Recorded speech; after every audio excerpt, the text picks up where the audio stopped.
8 bench انہوں نے بنائے ہیں. اور آپ کو ایک اور چیز بھی بتا دوں کہ لگتا یہ ہے کہ وہ بیک لاگ کو بڑی تیزی سے کم کرنا چاہتے ہیں.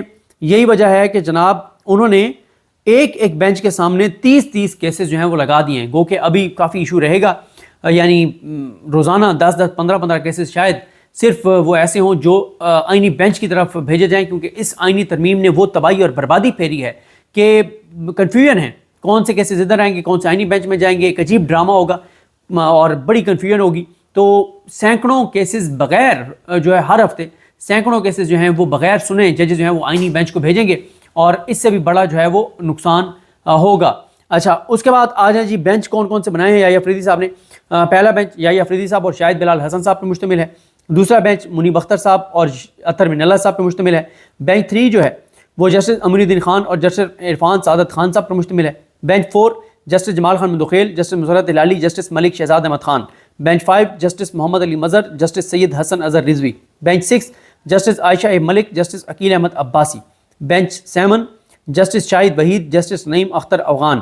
بینچ 8 جسٹس سردار طارق مسعود اور جسٹس مظہر علم میاں خیل. یہ ہیں جناب بینچز جو انہوں نے بنائے ہیں, اور یہ ایک بڑی جو ہے وہ پیش رفت ہے. اس کے بعد آ جائیں جناب, انہوں نے 7 تاریخ کو انسداد دہشت گردی کی جو عدالتیں ہیں ان کے جو انتظامی جج ہیں ان کو طلب کر لیا ہے اور ان سے کارکردگی رپورٹ مانگ لی ہے. یہ بہت اہم ہے. دیکھیں, ایک طرح سے آپ کہہ سکتے ہیں کہ انہوں نے 9 مئی کے کیسز کی کارکردگی رپورٹ مانگ لی ہے. 9 مئی کے کیسز ATC کورٹس میں پینڈنگ ہیں, اور اب آپ دیکھیں گے کہ میری یہ اسیسمنٹ ہے کہ بڑی تیزی سے ATC کے جو قید ہیں لوگ وہ رہا ہوں گے, ان کو ضمانتیں دی جائیں گی. اب کبھی امکان ہے کہ یاسمین راشد صاحبہ ہوں, عمر سرفراز سیما صاحب ہوں, اعجاز احمد چودھری صاحب ہوں, ان کو بڑے جلدی رہا کر دیا جائے گا, کیونکہ یہ جو انہوں نے کارکردگی رپورٹ مانگی ہے تو کامپیں ٹانگ جائیں گی ایڈمنسٹریٹو ججوں کی.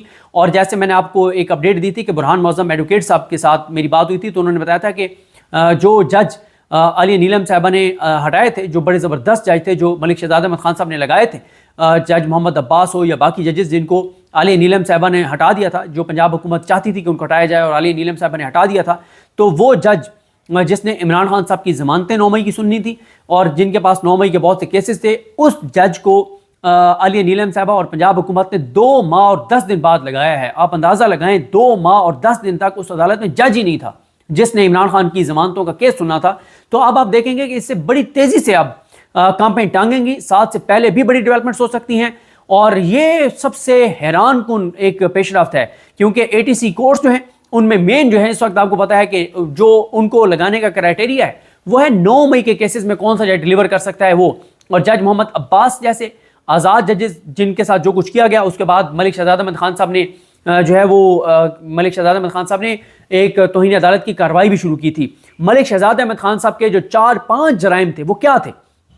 دیکھیں آج کیوں ملک شہزاد احمد خان صاحب کی کا احترام ہے لوگوں کے دلوں میں, لوگ ان کے لیے دعا کرتے ہیں, لوگ ان کو سلوٹ کرتے ہیں, لوگ ان کا مطلب عزت سے ان کا نام لیتے ہیں. اور میں نے یہ کہا تھا کہ جب یہ پنجاب کی سڑکوں پر جو ایک واقعہ مبینہ طور پر ہوا تھا, جو کچھ لوگ کہتے ہیں ہوا ہے, کچھ کہتے ہیں نہیں ہوا, اور پنجاب میں بچے اسکول کے اور کالجز کے اسٹوڈنٹس سڑکوں پر تھے, میں نے کہا تھا کہ اگر ایک بار, کیونکہ اس وقت لاہور ہائی کورٹ میں معاملہ گیا کوئی فرق نہیں پڑا اسٹوڈنٹس کو, لیکن میں نے کہا تھا کہ ایک بار آپ کہہ دیں کہ ہم اطہر من اللہ بلکہ عائشہ ملک صاحبہ اور اطہر من اللہ صاحب, ملک شہزاد احمد خان صاحب, ان 3 ججز پہ مشتمل ہم ایک بینچ بنا رہے ہیں جو اس معاملے کو دیکھے گا, سپریم کورٹ براہ راست اس کو دیکھے گی.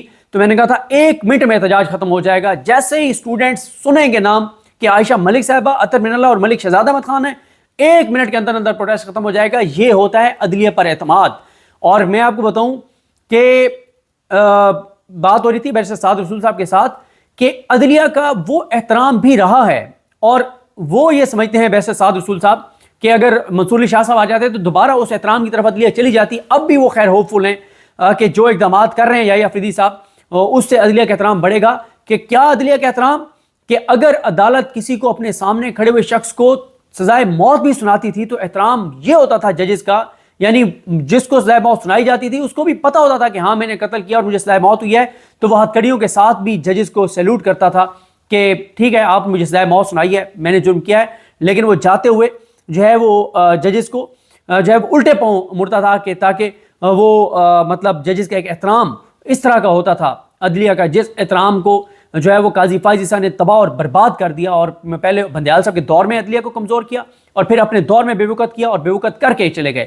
تو یہ دیکھیں ملک شہزاد صاحب کے 4-5 جو جرائم تھے ان میں پہلا جرم یہی تھا کہ انہوں نے جو ہے وہ لاپتہ افراد کے جو کیسز تھے وہ آزاد ججز جسٹس شاہد کریم جیسے ججز کے سامنے لگانے شروع کر دیے تھے۔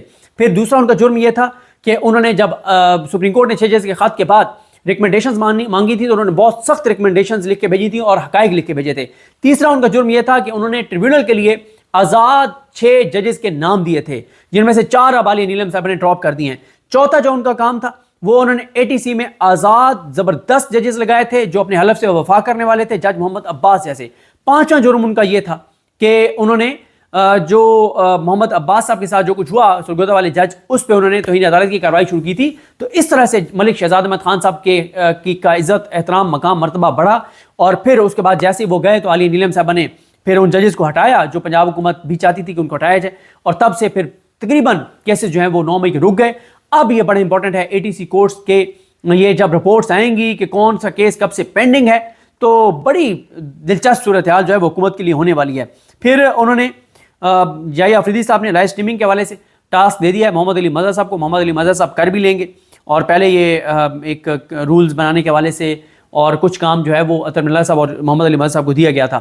اس کے بعد جناب یہ میں آپ کو بتا چکا ہوں کہ 30 کیسز انہوں نے لگائے ہیں بینچز کے سامنے، اور جمعے والے دن جو ہے وہ 20 کیسز لگائے ہیں۔ ایک اور چیز بہت امپورٹنٹ ہے، وہ یہ ہے کہ انہوں نے 8 کو سپریم جوڈیشل کونسل کا اجلاس جو ہے وہ بلا لیا ہے۔ یہ بھی بہت امپورٹنٹ ہے، کیونکہ اس کی وجہ یہ ہے کہ سپریم جوڈیشل کونسل میں بہت سے معاملات پینڈنگ ہیں۔ راجہ محسن اجاز صاحب کا میں ٹویٹ دیکھ رہا تھا، انہوں نے درست نشاندہی کی کہ سکندر سلطان راجہ اور الیکشن کمیشن ممبران کے خلاف بھی ریفرنس پینڈنگ ہے، عامر فاروق صاحب کے خلاف بھی ریفرنس پینڈنگ ہے، عمران خان صاحب کی جانب سے بڑے تگڑے ریفرنسز جو ہیں وہ پینڈنگ ہیں۔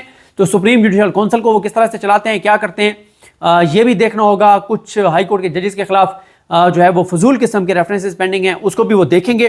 تو یہ جناب صورتحال ہے، یہ معاملات ہیں۔ پہلا دن ان کا بڑا شاندار رہا، بڑا زبردست رہا، یہ سارے اقدامات انہوں نے جو ہیں وہ کیے ہیں۔